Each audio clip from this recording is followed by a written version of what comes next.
Alright, welcome back. We are fixing to do some spraying. This will be the first time I'm using the big boom on the watermelons on the plastic. They've gotten too big to use the Kubota.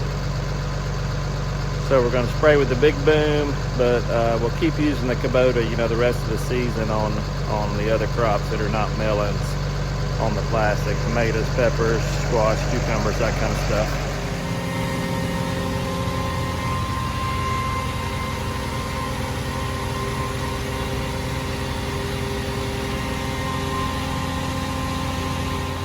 When I'm using my big boom, spraying 2 rows on each side of the tractor.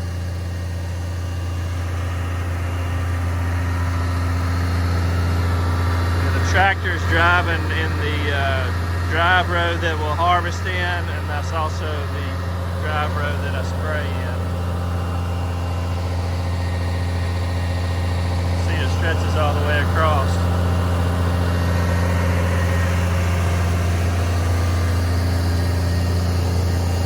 These extensions right here, from about here out on each side, they fold out, and I use the extensions when I'm spraying on the plastic melons, but every other time, the rest of the year, I fold them up, and I've got a valve, I can cut it off.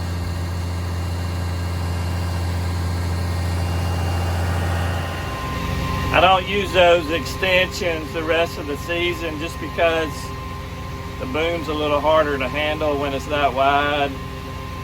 And I'm not spraying gigantic fields at a time all the time. It's usually in smaller blocks. So those extensions just fold up real easy by hand and just flip a valve, and either they're on or they're off. But I have to have the extensions to reach all the way across on this pattern here with the plastic.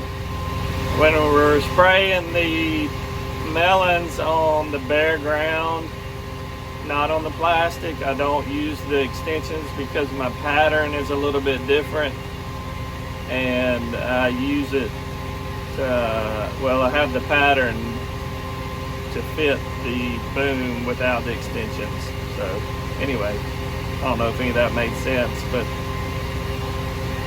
just a little tidbit. Okay, I'm gonna give you a little update on the tomatoes.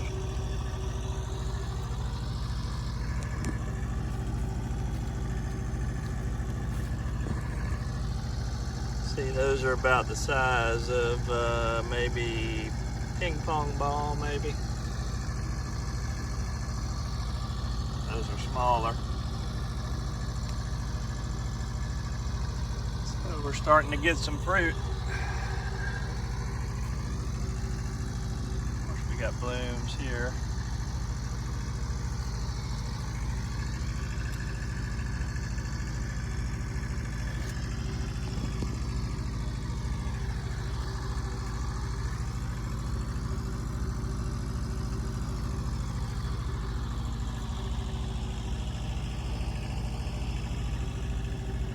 I'll give you a little update on what's happened since the last video. Right now I'm just got finished with my weekly spraying and doing my weekly fertilizing, injecting right now, so I'm just kind of sitting around waiting on that. When we saw you last, we were expecting rain 2 days in a row, and believe it or not, we didn't get one drop. Which I was thankful for because it allowed me to finish that burn down that you saw me do part of it. I went back with the north wind, finished that. So that's working really good. It's killing everything and knocking it all back. So I'm glad I did it, because over the weekend we got 1.5 inches of rain. So we're back to being a little bit wet. I was able to do my spraying this morning, but can't do a whole lot more today probably. We've got another chance. They're saying maybe another 1.5 inches, maybe more tomorrow night. So I'm hoping I can get my 4th peas planted tomorrow and get that done before it rains again. After that, the long range forecast looks pretty hot, pretty dry. You heard me say on the last video, I got lots to do in my late crops, getting all that ready, lots of different steps. That's one reason why I want to try to get the peas planted before it rains, so I can concentrate on that once the rain's out of here and it dries up. So that's kind of my plan. The crops are growing really fast. I don't know if you could tell on the watermelons, but they've put on probably at least a foot of vine, maybe more than that, since you saw them last. All my peas came up good. The third peas that we planted, they all came up, got a great stand on that. Probably gonna hit the corn again, maybe today or tomorrow before it rains, on the furrow plow on the second corn, and then plow the third corn with the Henniker. So we're right at the middle of May. I would say in about 4 weeks, we should be harvesting something. Probably peaches, sweet corn, and tomatoes are usually first. Everything so far is on time, planted wise. The only thing that's not is my cucumbers. And I've had something going on with the cucumbers in the greenhouse. I'm not sure what it is, but they are almost like they're not growing. So they're still too small to transplant. So we still have not transplanted the first cucumbers. They're gonna be late. We have already transplanted the first squash in the field on the plastic, as well as the second bell peppers on the plastic. And also we've gotten all those flats in the greenhouse you saw last video. The watermelons, we've already planted them in the greenhouse. Waiting on the cantaloupes. Maybe do that in a week or so. It's still a little early for that. So that kind of gives you updated on what's going on. We'll show you obviously as we go and the progress. They did bring my bees too last week, right before we got that 1.5 inches of rain, and I'll show you what they look like too. These are the oldest bell peppers, and they're starting to get a few blooms. If you look right there, you should be able to see them.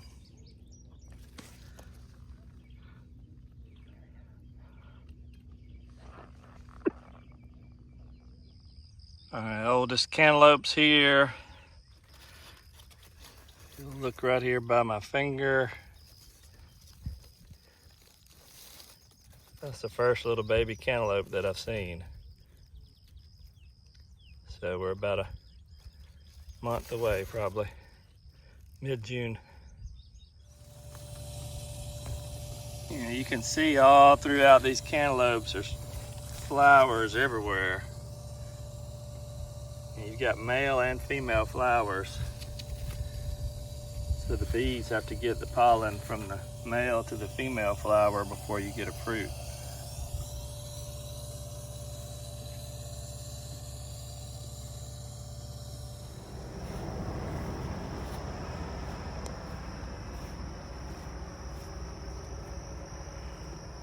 These are the beehives.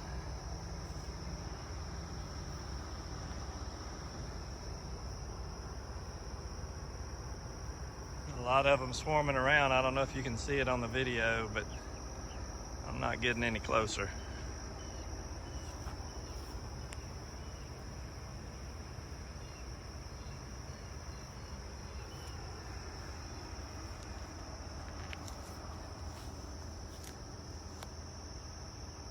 I have a commercial bee operator that brings me these beehives every year, and then he'll come pick them up.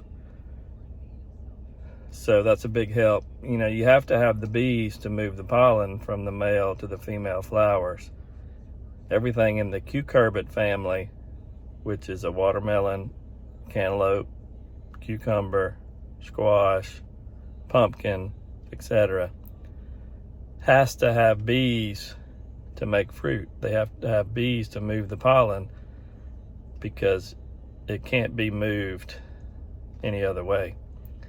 Now, there's natural bees, you know, pretty much everywhere, but we like to bring in the extra beehives just to make sure, and, you know, kind of know that that won't be an issue. And we keep them way back in the back, out of the way, you know, so nobody is really too close to them, you know, working or anything like that. Crops like tomatoes, peppers, you know, those crops are wind pollinated. They don't need the bees. Same with corn, peas, all that. So all crops are not pollinated by bees. However, the ones that are have to have the bees.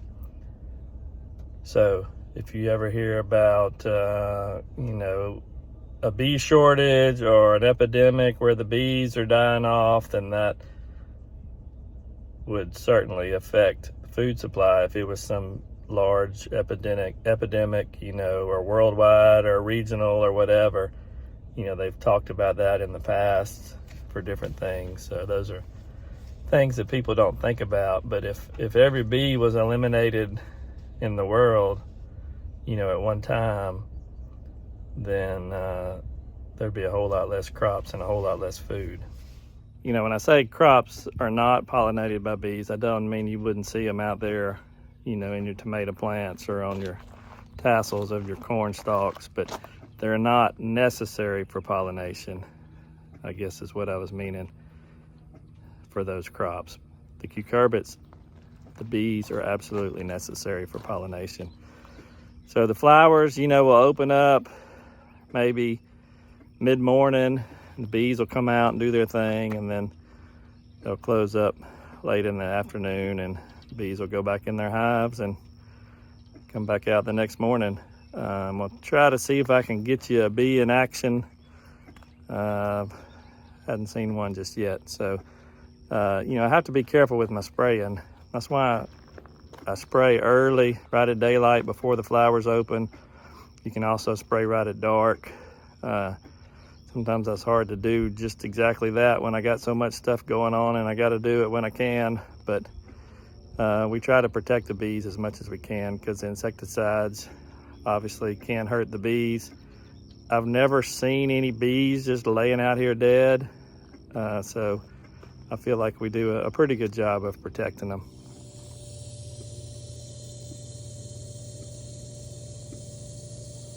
There he is, doing his thing. Went from one flower to the next.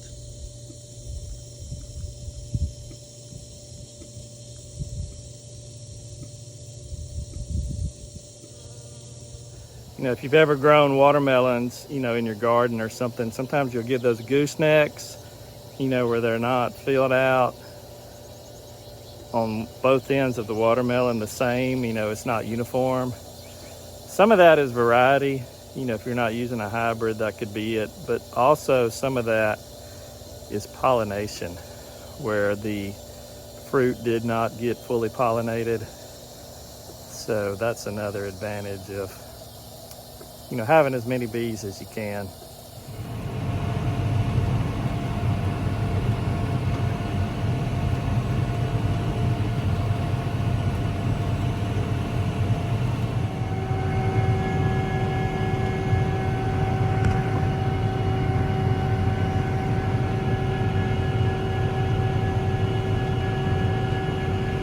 All right, we're gonna give you a little perspective on the height of all the corn and the differences.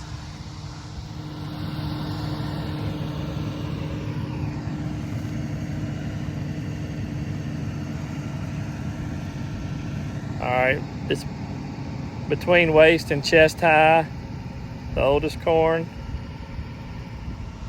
All right, well, we just ran the furrow plow is between knee and waist high. And then the youngest corn that we just plowed with the Henniker is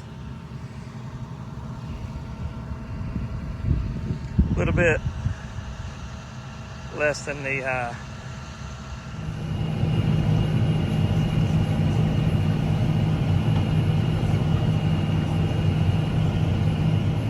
All right, we're gonna run the do-all this afternoon and give the sun a little bit of time to dry it out a little better, and try to get in here early in the morning and plant, and then get it sprayed before it rains tomorrow afternoon.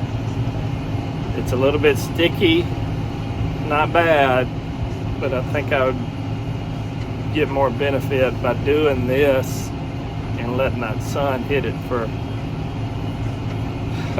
maybe 3 or 4 hours before the sun goes down. So we're going to try it and see, and hopefully it won't be too sticky in the morning.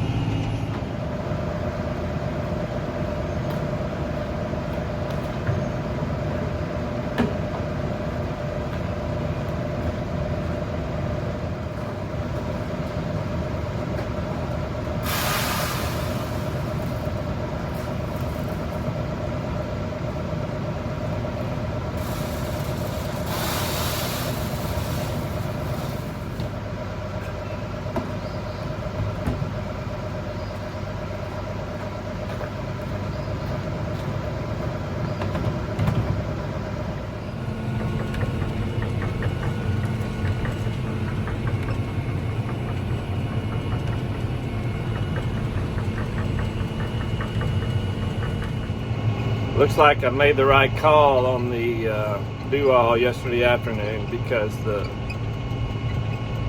soil is much drier and not really sticky at all. So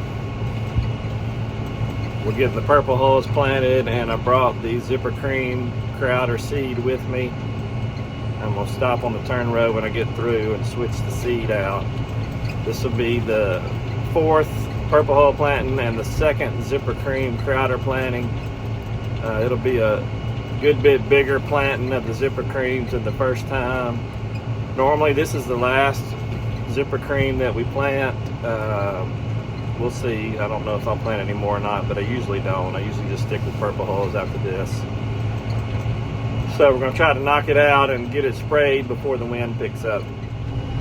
All right, well, we knocked that out. It's about 6.5 acres total. 3/4 purple hulls and about 1/4 Zipper Cream. So we're headed back to get the spray tractor and get it sprayed.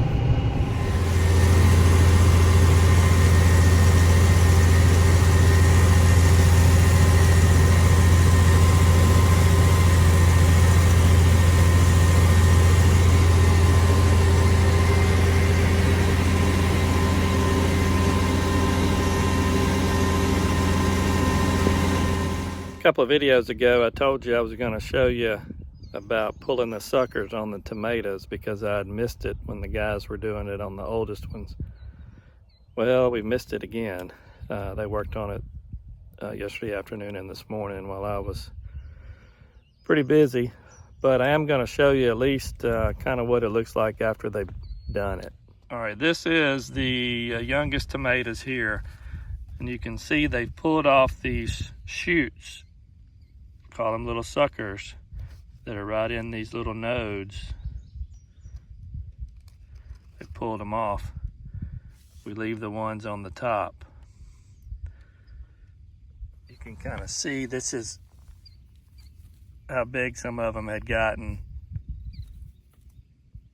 that they've thrown on the ground. You can see them all down beside, but they grow really fast. But they're not necessary though for good tomato production.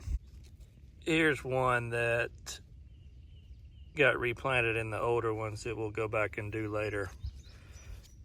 You see this piece right here.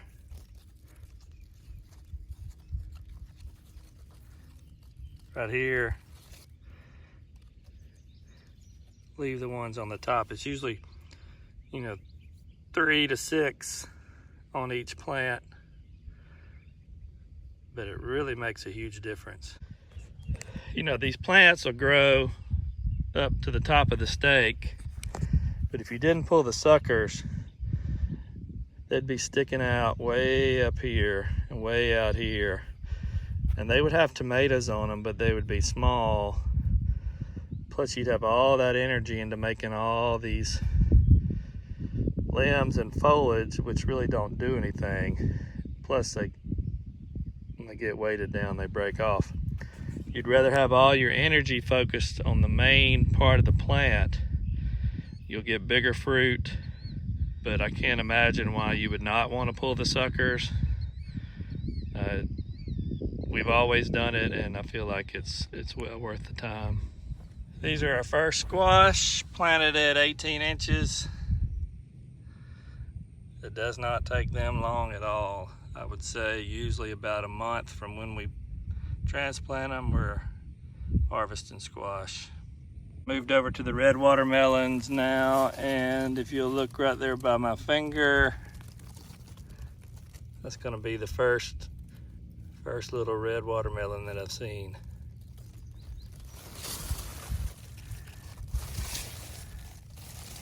Same way with the cantaloupes, there's plenty of blooms, although they don't have as many blooms as the cantaloupes do. Got a little bit of grass coming up through the transplant hole in places, and we'll put in some grass killer next time we spray. That'll be easy to kill. It's just any type of broadleaf that you can't spray anything for. There's another little one right there. Well, it's starting to sprinkle a little bit, so I think I'm gonna wrap up the video here. Next time you're munching down on a piece of watermelon, think about that little bee and all the work he had to do to get that thing pollinated, and all the thousands more just like him, you know, that are in a single watermelon field. So it's kind of amazing to think about. If the weather forecast holds for next week, hot and dry, I will be on the tractor probably all week long, going from one thing to the next. So I will take y'all along and show you what I'm doing. Until then, see y'all next time.